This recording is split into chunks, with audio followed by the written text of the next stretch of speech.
चलना अनन्या, किसी को उल्लू बनाते हैं। क्या सुकन्या, तुझे तो हर टाइम मस्ती सूझती रहती है। घर चल। चल लेंगे ना, पर पहले किसी को बेवकूफ बनाते हैं। नहीं, बहुत हो गया। उल्टे पुल्टे काम तू करती है और डांट मुझे खानी पड़ती है। और सुन, वो कल पड़ोसन आंटी के साथ क्या किया तूने? क्यों, कुछ कह रही थी क्या? हाँ, मुझसे कह रही थी कि आजा तुझे सबक सिखाती हूँ। बता तूने क्या कहा उन्हें? अरे कुछ नहीं, वो मुझे बहुत खड़ूस लगती है तो मैं उनसे भिड़ गई। और जब उन्होंने मुझसे कहा कि वो मम्मी से शिकायत कर देंगी तो मैंने भी कह दिया कि मैं भी देख लूंगी, मेरा नाम अनन्या है, अनन्या। इतना कहकर अनन्या गुस्से में सुकन्या को मारने के लिए दौड़ी और सुकन्या अपने घर की तरफ भागने लगी। अनन्या और सुकन्या जुड़वा बहनें थी, देखने में बिल्कुल एक जैसी। उनमें फर्क कर पाना बहुत ही मुश्किल था। कई बार तो उनके माता पिता भी उन्हें पहचानने में धोखा खा जाते थे और इस बात का सुकन्या बहुत फायदा उठाती थी। वो हमेशा कुछ भी शरारत करती तो डांट बेचारी अनन्या को खानी पड़ती। उस दिन भी घर देर से आने के लिए अनन्या को ही माँ से डांट खानी पड़ी। फिर शाम को मिल गया सुकून तुझे? अरे यार, क्यों इतनी टेंशन लेती है? 1-2 साल बाद हमारी शादी हो जाएगी, फिर तू कहाँ और मैं कहाँ। सुकन्या धीरे धीरे और चालाक और कामचोर होती गई और अनन्या उतनी ही मेहनती और संस्कारी। मगर दोनों बहनों की किस्मत ने उन्हें एक दूसरे से दूर नहीं होने दिया। दोनों बहनों की शादी एक ही घर में हो गई। बड़े भाई की शादी सुकन्या से और छोटे की अनन्या से। अनन्या को घर का सारा काम आता था, खासकर वो खाना बहुत ही अच्छा बनाती थी, जबकि सुकन्या ने कभी कुछ नहीं सीखा। फिर एक दिन,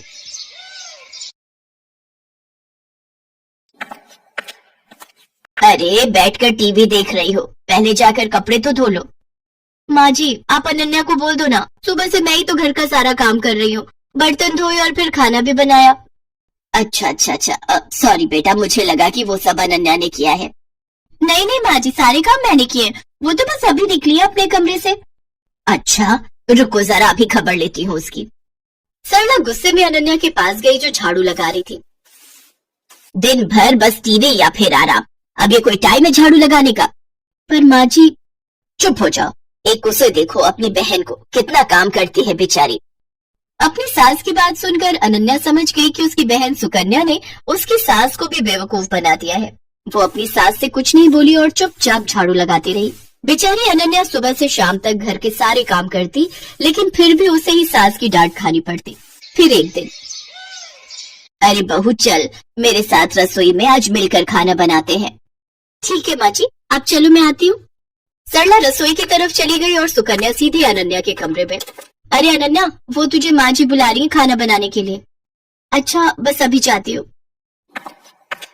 सुकन्या ने एक बार फिर अनन्या को बुद्धू बना दिया था और बेचारी अनन्या को पता ही नहीं था कि उसकी सास ने उसे नहीं बल्कि सुकन्या को बुलाया है। उधर रसोई में आ गई, कहाँ रह गई थी? चलो एक काम करो, तुम आटा गूंथ दो, मैं सब्जी काट देती हूँ। ठीक है माँ जी। अनन्या ने बहुत जल्दी और बहुत अच्छा आटा गूंथा था, जिसे देखकर सरला बहुत खुश हुई। और फिर, क्या बात है, इतनी जल्दी और इतना अच्छा आटा गूंथ दिया। अरे तुम अनन्या को कुछ सिखाती क्यों नहीं हो? उसे तो कुछ भी नहीं आता। अनन्या समझ गई थी कि उसकी सास सरला उसे सुकन्या समझ रही थी और वो ये भी समझ गई थी कि रसोई के काम से बचने के लिए कामचोर सुकन्या ने उसे सरला के साथ भेज दिया। उसे सुकन्या पर बहुत गुस्सा आया, लेकिन वो कुछ बोली नहीं। ऐसे वक्त बीतता गया। सरला की नजर में घर का सारा काम सुकन्या करती थी, रसोई सुकन्या ही संभालती थी, जबकि अनन्या सिर्फ दिन भर टीवी देखती थी, जबकि सच इससे बिल्कुल उलट था। और फिर एक दिन, अरे बेटी सुकन्या। जी माँ जी, बताइए। उस दिन जो तुमने हलवा बनाया था ना, वो बादाम वाला, मेरा खाने का बहुत मन हो रहा है, मेरे लिए बना दो ना। इसमें कौन सी बड़ी बात है, लो आप टीवी देखो, मैं बस अभी लाती हूँ बनाकर। ना ना, मुझे तो खाना है ही, पर मुझे वो हलवा बनाना भी सीखना है, तो मैं भी चलती हूँ साथ। तुम बनाना और मैं देखूंगी। अब आप बैठिए ना माँ जी। अरे चलो ना, साथ में बनाते हैं। सरला जिद पर अड़ गई थी और उधर सुकन्या की हालत खराब हो रही थी, क्योंकि आज तक उसने कभी कुछ बढ़िया नहीं बनाया था, जबकि उसकी सास सरला को लगता था कि सुकन्या ने पूरी रसोई संभाल रखी है। लेकिन सुकन्या इतनी जल्दी हार कैसे मान लेती? उसने फौरन दिमाग दौड़ाया। अब माँ जी, मैं तैयारी करती हूँ, तब तक आप बादाम ले आइए। अरे मुझे अपने कमरे में जाना पड़ेगा, बादाम का डिब्बा वहीं रखा है, चलो मैं लेकर आती हूँ।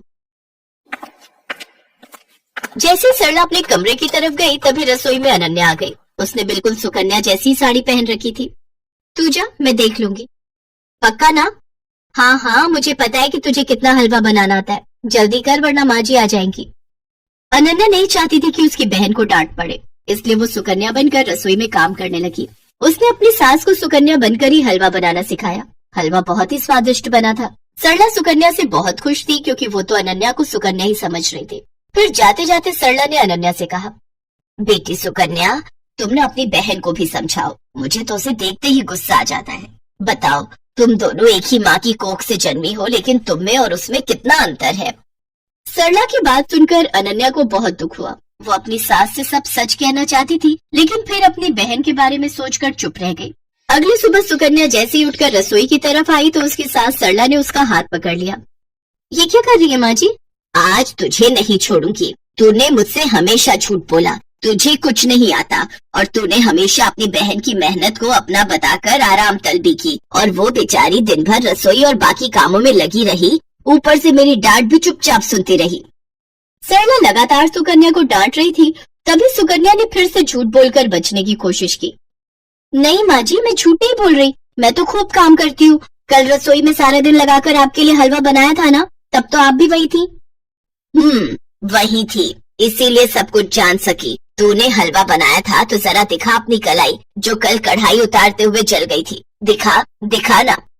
अब सुकन्या अपने हाथ पीछे किए बिल्कुल चुप खड़ी थी, क्योंकि उसकी चोरी पकड़ी गई थी। इसके बाद सरला फौरन दूसरे कमरे में गई, जहाँ अनन्या अपनी जली हुई कलाई के साथ खड़ी थी। सरला ने उसके सिर पर हाथ फिराया और बड़े प्यार से बोली, मुझे माफ कर दो बेटी, लेकिन तुम भी मुझसे वादा करो कि इस घाव के ठीक हो जाने के बाद भी तुम और कोई दर्द नहीं झेलोगी अपनी उस कामचोर बहन की खातिर।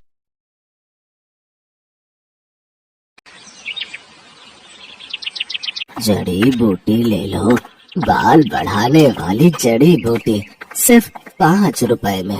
बाल बढ़ाने वाली जड़ी बूटी सिर्फ 5 रुपए में? जरा देखो तो। सुधा को अपने बाल बढ़ाने थे, उसके लिए अब वो कुछ भी कर सकती थी। उसने बूढ़े आदमी से जड़ी बूटी खरीद ली। उस आदमी ने कहा, इस जड़ी बूटी को जोर जोर से पीसना, पीसने से तेल निकलेगा। उस तेल को सोने से पहले अपने बालों पे लगाना। जड़ी बूटी लेकर सुधा घर चली गई। तभी सुधा जड़ी बूटी पीसकर तेल निकालकर और उसे अपने सर पर लगाकर सो गई। और अगले दिन सुबह नींद से उठने के बाद उसने देखा उसके सर पर जितने भी बाल थे वो सब झड़ गए हैं। सुधा ये विश्वास नहीं कर पा रही थी। कहते हैं लड़कियां लंबे बालों में ही अच्छी लगती हैं, लेकिन सुधा के बाल बचपन से ही छोटे थे। उसके बाल बढ़ते ही नहीं थे। ऊपर से वो सांवली भी थी और दूसरी ओर उसकी बहन राधा के लंबे और घने बाल थे और राधा गोरी भी थी। इसीलिए राधा बचपन में हमेशा सुधा को चिढ़ाती थी, तू तो मेरी सगी बहन नहीं है, तुझे तो माँ और पापा रास्ते से उठाकर लाए थे, नहीं तो तू इतनी बदसूरत कैसे है। ये सुनकर सुधा हमेशा रोती थी। माँ पापा देखो ना राधा क्या बोल रही है, माँ पापा देखो ना। राधा और सुधा की माँ शमिता कहती थी, रो क्यों रही है सुधा, राधा ने कुछ गलत तो नहीं कहा, तू बदसूरत है, तेरे सर पर बाल भी नहीं है, मुझे ऐसी बेटी नहीं चाहिए थी। सुधा का पिता भी उससे प्यार नहीं करता था। सुधा को हमेशा हर किसी से नफरत ही मिलती थी। ऐसे ही बड़ी हुई सुधा। हर रोज वो रात को रोती थी और भगवान से प्रार्थना करती थी, हे भगवान कुछ चमत्कार करवा दीजिए, मेरे पैर तक लंबे बाल उगा दीजिए, प्लीज भगवान प्लीज। और इसी तरह सुधा और राधा दोनों जवान हो गए। आज सुधा को लड़के वाले देखने के लिए आने वाले हैं। सुधा आईने के सामने बैठकर तैयार हो रही है। उसके सर पर अभी भी ज्यादा बाल नहीं है। वो आईने में अपने आप को देख ही रही थी कि तभी उसकी माँ आ गई और ताने मारना शुरू कर दिया। यहाँ ऐसे बैठे रहने से कुछ नहीं होगा, जल्दी जल्दी करो, नहीं तो ये लड़का भी हाथ से चला जाएगा। वहाँ राधा आ गई और बोली, माँ मुझे तो समझ में नहीं आ रहा है कि आप मुझसे पहले इस भूतनी की शादी क्यों करवाना चाहती हो। राधा बेटी, इस भूतनी को तो पहले विदा करना पड़ेगा, नहीं तो बाद में कौन इससे शादी करेगा। एक बार बस ये सर से उतर जाए, उसके बाद मैं तेरे लिए बहुत अमीर और अच्छा लड़का ढूंढ कर लाऊंगी। माँ आप सभी मुझसे इतनी नफरत क्यों करते हो, आखिर मैंने किसी का क्या बिगाड़ा है। तेरे सर पर बाल नहीं है सुधा, तू बदसूरत है बदसूरत, तू मेरी बहन कहलाने के लायक नहीं है। थू। सुधा रोने लगी। वो पूरी जिंदगी रोती ही आई है। अविनाश नाम का लड़का सुधा को देखने के लिए आया। शमिता के कहने पर राधा अपने कमरे में ही बैठी हुई थी, क्योंकि शमिता ने उससे कहा था, बेटी तू कमरे के अंदर ही रहना, नहीं तो लड़के वाले सुधा से रिश्ता नहीं जोड़ेंगे। खैर अविनाश के साथ सुधा का रिश्ता तय हो गया, लेकिन उसके लिए बहुत ज्यादा दहेज देना पड़ा। उस बात को लेकर भी शमिता सुधा को ताने मारने लगी। सुधा मन ही मन सोचने लगी, अपने घर में तो मुझे शांति नहीं मिली, शायद ससुराल में जाकर मैं खुश रहूंगी। सुधा की शादी हो गई और शादी वाले दिन ही अविनाश ने राधा को पहली बार देखा और देखते ही उसके प्यार में पड़ गया। यार मैंने इसे पहले क्यों नहीं देखा? कितनी गोरी है ये, कितने लंबे बाल हैं इसके। इससे पहले मिल लेता तो मुझे इस भूतनी से शादी नहीं करनी पड़ती। लेकिन अब कुछ नहीं हो सकता था। सुधा अविनाश के साथ ससुराल चली गई और ससुराल पहुंचते ही सुधा की सास विमला ने सुधा को 1000 काम थमा दिए। रसोई जाओ और सारे बर्तन मांजो, उसके बाद खाना बनाओ और उसके बाद पूरा घर साफ करो। मत भूलना कि तुम्हें इस घर की बहू सिर्फ और सिर्फ काम करवाने के लिए बनाया गया है। ठीक है माँ जी, नहीं भूलूंगी। सुधा बिना थके काम करने लगी। उसकी सास और उसका पति उसके छोटे छोटे बालों को लेकर मजाक उड़ाने लगे। तुम्हारे बाल तो मुझसे भी छोटे हैं सुधा। ये तो पूरी नौकरानी लग रही है। हाँ, मुफ्त की नौकरी। अविनाश मजाक उड़ाता ही गया और एक दिन उसके साथ राधा की मुलाकात हो गई। राधा को अपने लंबे बालों को लेकर बहुत अहंकार था। वो सुंदर भी थी। अविनाश को उससे प्यार हो गया और राधा भी अविनाश को पसंद करने लगी और एक दिन अविनाश और राधा ने शादी कर ली। राधा अविनाश के घर चली आई। ये देखकर सुधा को जैसे सदमा लग गया। राधा तू मेरे साथ ऐसा कैसे कर सकती है? तूने मेरे पति से शादी कर ली। चुप रह, समझी ना? अविनाश तो तुझसे प्यार भी नहीं करता है, वो सिर्फ मुझसे प्यार करता है। हाँ, ऐसे बिना बाल की औरत से कौन प्यार करेगा? मुझे तो लंबे बालों वाली लड़कियां पसंद है। सुधा बस अकेली चुपके से रोती रही। अगले दिन वो बाजार गई और देखा एक बूढ़ा आदमी जड़ी बूटी बेच रहे हैं। जड़ी बूटी ले लो, बाल बढ़ाने वाली जड़ी बूटी सिर्फ 5 रुपए में। बाल बढ़ाने वाली जड़ी बूटी सिर्फ 5 रुपए में? जरा देखो तो। सुधा को अपने बाल बढ़ाने थे, उसके लिए अब वो कुछ भी कर सकती थी। उसने बूढ़े आदमी से जड़ी बूटी खरीद ली। उस आदमी ने कहा, इस जड़ी बूटी को जोर जोर से पीसना, पीसने से तेल निकलेगा।